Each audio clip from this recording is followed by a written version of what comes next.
Jim, I did say before that I thought the Vince McMahon, Steve Austin thing should have been the close of night 2. That should have been the ending of WrestleMania. Even though traditionally the world title match should be. Of course, it wasn't the ending. There was more of WrestleMania. Well, and they were in kind of a sticky situation here because I agree, Vince McMahon and Steve Austin in the ring together for the first time in almost 20 years should have closed the show, but they couldn't put the match on that got us to that point after the Roman Reigns Brock Lesnar match. So I see what their dilemma was. But this is the one that drew the money. This is the one we've been waiting to see. And remember, Brian, just the last week or two, I said a lot of times in fans' minds, when they hear a matchup, they think they want to see it more than they actually do when they see it. Yeah. Well, I was victim of the same thing because I've been thinking, okay, I want to see Reigns and Brock. And now that I saw both nights, I wanted to see Cody and Seth. I didn't know I wanted to see Becky and Bianca, but I enjoyed it. I wanted to see what was going to go on with Vince and Austin and Theory and whatever. But this is the match they sold it on. I think I've kind of seen this match. Is that the way it came off to you? It wasn't. These guys don't need to go a long time. They don't need to have a 30-minute match and an intricate scientific extravaganza. That's neither one of these guys' style. And this was a Paul Heyman spectacular. The big guys with the big moves that are over, pulling them out in unexpected ways. But I feel like at this point that we've kind of seen this match. Did you feel the same way? Even though we haven't, I mean, they've wrestled, 2 or 3 years ago? They wrestled at WrestleMania. Wasn't that the match where the report was, could be wrong, wasn't it Roman versus Brock where Roman didn't win the belt and Sika and a few other people in the crowd? The report was they got really upset and were going to tear things up. Yes, and what was that, New Orleans? I thought that was the Bay Area. Might have been San Francisco. But I always want everything to happen in New Orleans. I know, I don't understand this, but we've seen this kind of match, and actually I thought, for me, and again, I was a little tired. Night 1 was good. Night 2, not as good. And we just saw an incredible moment. Wasn't really ready for this match, and this was all that was left. And it brought back bad memories of, for a while, Brock was doing... I thought Brock was relying too much on the Suplex City shit of just throwing the guy overhead and then doing it again over and over. And the guy I always think about in my head, him doing that to the most, is Roman. And here he was doing it again. Well, at the start of the match, by the way, did you notice, is Paul now coloring what's left of his hair? I believe he did, yeah. Because it seemed like normally when I see him, his hair kind of fades gradually into his bald spot, which is the majority of his head. But here there was a clear line of demarcation between jet black hair and white bald skin. This is title versus title. And that's another reason why a unification match is always a big deal.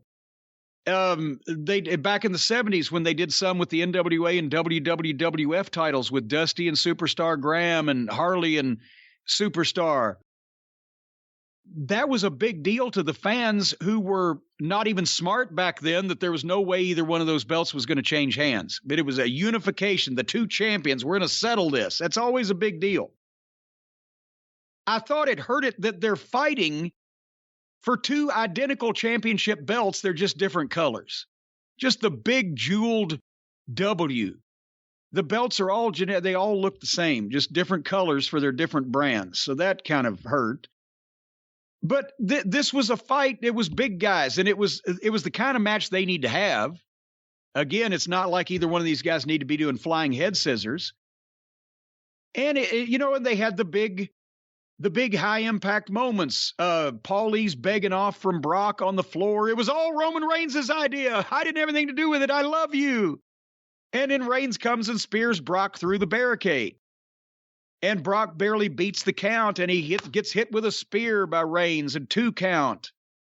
And Reigns comes with the Superman punches, but Brock gets up and starts the Germans, 3 Germans, 4 Germans. More Germans than they had on Hogan's Heroes. And they just went back and forth with big moves. Brock got the F5 in finally for a 2 count. Went for another F5. Roman goes for now everybody is going for the eyes. Have you noticed this? How many times have you seen this over this week? When somebody gets picked up for a finish, they reach down and gouge the eyes. Well, imagine that. Who could have ever thought of that? That'd be the first thing I'd think of. Motherfucker, I'll blind your ass. He speared Brock into the referee and then hit Brock with a nut shot and then hit Brock with the title belt and got a 2 count when the referee came back around. And then he hit the ropes. This is the one. Remember the other spear in the back on Lashley and Almost. Reigns hits the ropes. Lesnar is in the middle of the ring staggering. Reigns hits the ropes one side, goes to the other side, hits those, comes off like Brock is going to turn around and he's going to spear him. I think Brock thought that he was coming off one more side of the ropes. And I think that Roman was going for the spear and realized about the point of no return that he's going to spear Brock in the back, but he speared him in the back. And then on the second spear, as soon as he got speared, Brock grabbed a double wrist lock, the Kimura, the young folks call it. Luthez's favorite hold. And Reigns made the ropes. The thing about, as we've talked about, it is the big high impact, match that they lay out with guys like this, and they just hit things one after another. But in this, Brock is proving he not only can sell much better than anybody gives him credit for. I'm not just talking selling by going down and taking a bump. I'm talking facially and showing the pain, and you can hear the pain. But his work, so after all this time, has he wrestled more than 10 times in any calendar year since the late 2000s? If he has, it would be just slightly over that amount. So his work is still surprisingly good for a guy that doesn't do this very often. Whatever you want to say about Brock, it seems like he's always taken his stuff, especially since he made a comeback, takes his stuff seriously. He never goes in there and dogs it. His stuff is serious. No, and even when, and he's said that he didn't like the business back in, remember when he quit the first time, he didn't want to be like one of those old guys, broke down and he's drinking vodka and blah, blah, blah, and limping to his plane to go home at night, just like all of us did back in the old days, limp to our plane and then fly home. But he never got in the ring and did silly bullshit or did anything to make it look to the people like he didn't give a shit about the business or care about it or make it look phony or whatever. We've never said that about him, just that he was not enamored of the business as a lifestyle to begin with. But he's always, and it just makes sense. If he's the top guy in a hard sport, then that makes him look better than if he's the top guy in a bunch of bullshit.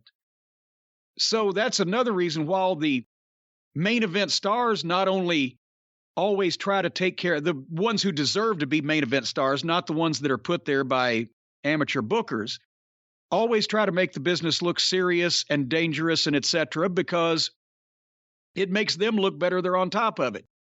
If you reign supreme in a bunch of fucking phony bullshit, then you're just the top phony bullshitter.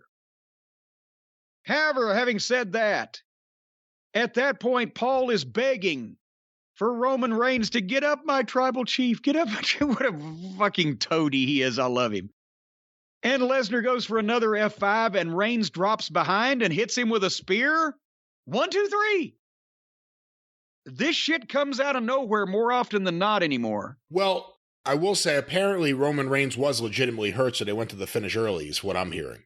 Oh, okay. When did this come in? I have not been made aware of this. Remember when he said my shoulder's out? Apparently his shoulder was out. Oh, shit. Well, then he was telling the truth, wasn't he?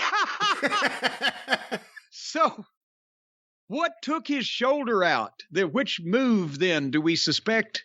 Because it was right before that. Was Was it the double wrist lock? It may have been the Kimura. Yeah. Did he fucking double wrist lock Roman Reigns and pop his shoulder out of the socket? Brock must have had a flashback to the NCAA tournament. It don't take much, and that's why the double wrist lock is the go-to move for every shooter and hooker since the dawn of wrestling, because it doesn't take much at all. I could probably, if he would allow me to apply it to him, I'm not saying I'd get it on my own, but if he say, hey, put this hold on me, I could probably, if I strained hard, pop Roman Reigns' shoulder out with a double wrist lock, because it don't take much. So, well, maybe that's why it was a little sudden. But I thought that after all the stuff that had gone on, Brock goes for the F5, Reigns drops behind, hits the ropes, spears him 1, 2, 3, but it was the only winner possible. Brock is part-time. Reigns, they've had so much invested in. He's the face of the company. So the result was the right thing to do. Maybe we shouldn't be too hard on the match if they had more to go. Now I got to go back and watch. Yeah, and see. me too. I thought that he was just talking to Paul and working, but if he's now my shoulder's out. I'll be done for the evening over here. Thank you. Nice of you to come. Please tip the waitress on the way out. I thought the same thing, and then when he was trying to lift the belt with both hands and he was struggling, I said, oh, wow, he's doing a great job of selling. You know what? I didn't even pay any attention to that part. He tried to lift, one belt in each arm, and he couldn't get the one arm up, and he struggled with it, and eventually he got it, which made me think, oh, okay, he's doing a good job of selling. And then this morning I've seen reports, and we got to look further into it to make sure that he may have legitimately been hurt. Well, if he was struggling to lift that belt up when he just won the main event at WrestleMania over Brock Lesnar, I think even if he's a pro, he probably wasn't selling on purpose at that point. And he may have done more damage doing that. Because if the last thing you want to do with a separated shoulder or a bad AC joint or whatever is lift your arm straight up in the air. That's the last thing you want to be trying to do. Well, there you go. Hey, we don't need no stinking operations. We'll just pop it back in ourselves. Well, that was WrestleMania. It certainly was. And, I think if they'd have eliminated, and obviously if they'd have gone to one night, they would have lost millions of dollars in the gross and et cetera, et cetera. But just judging purely on the quality of the show, there was a good 4 hours, a really good 4 hour show in the middle of that 8 hours. And if they'd just gone with more of the good stuff and less of the bad stuff, that could have been one of the better shows that they've done in years and years and years. But spread out over 2 days with the time, and then throwing in Johnny Knoxville and Almost and a couple other things, it got brutal there for a while.